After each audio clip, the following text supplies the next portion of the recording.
அன்பு சொந்தங்கள் அனைவருக்கும் பாண்டி கொடுமநாத அடிமை ஆஸ்ட்ரோ சதீஷ்குமாரின் பணிவான வணக்கங்கள். நண்பர்களே, ஒரு ஜாதகத்தில் சுபகிரகங்கள் சொல்லக்கூடிய கிரகங்கள், அதாவது சுக்கிரன், குரு, புதன், வளர்பிறை சந்திரன், இந்த கிரகங்கள் எப்போதுமே திரிகோணம் என்று சொல்லக்கூடிய 1, 5, 9 அல்லது 3, 7, 11 பலத்துடன் இருப்பது நல்லது. இந்த 7ஆம் இடம் பாதகஸ்தானமாக வரக்கூடாது, அது மட்டும் நம்ம பார்த்துக்கணும். இதில் பலம் பெற்று இருந்தால் ரொம்ப ரொம்ப சிறப்பு. திரிகோணங்களில் சுபகிரகங்களுக்கு சிறப்பு அதிகம்.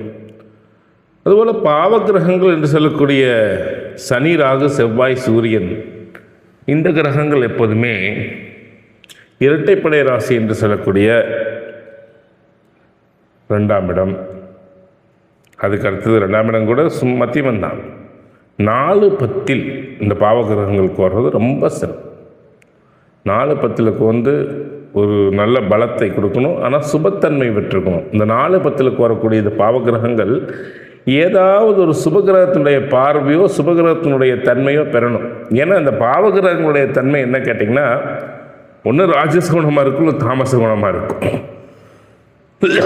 இதன் மேலே சாத்வீகமான ஒரு கிரகத்தினுடைய ஒளி படணும்.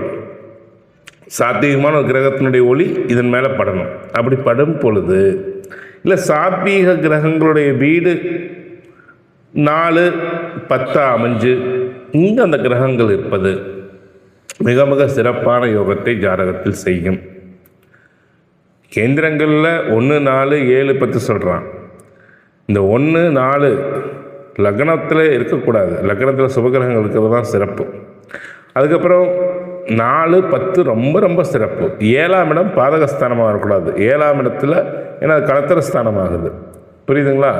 இந்த 4, 10 பாவகிரகங்கள் கோரலாம், ஆனால் சுபத்தன்மை பெற்றிருக்கணும். சுபத்தன்மை பெற்றிருக்கணும். இந்த சுபத்தன்மையோடு இருக்கணும். இல்லைன்னா பாவகிரகங்கள் எங்கே இருக்கணும்னா உபஜய ஜென்மஸ்தானம் சொல்லக்கூடிய 3, 11 அதில் 10 வந்துடும். 10 இந்த இடங்களிலே, 6 இந்த இடங்களில் பாவகிரகங்கள் இருக்கும்போது, அதாவது 6ஆம் இடம், 10ஆம் இடம், 11ஆம் இடம், இந்த இடங்களில் பாவகிரகங்கள் போய் கோர்றது ரொம்ப ரொம்ப சிறப்பு. 3, 6, 10, 11 இந்த இடங்களில் பாவகிரகங்கள் போயிருந்ததுன்னா ரொம்ப ரொம்ப சிறப்பை கொடுக்கும், ரொம்ப ரொம்ப வெற்றியை கொடுக்கும், மேன்மையை கொடுக்கும். அந்த ஜாதகம் சிறந்த ஜாதகம். உங்கள் ஜாதகத்தில் அப்படி இருக்கான்னு பாருங்கள், பார்த்துட்டு கமெண்ட்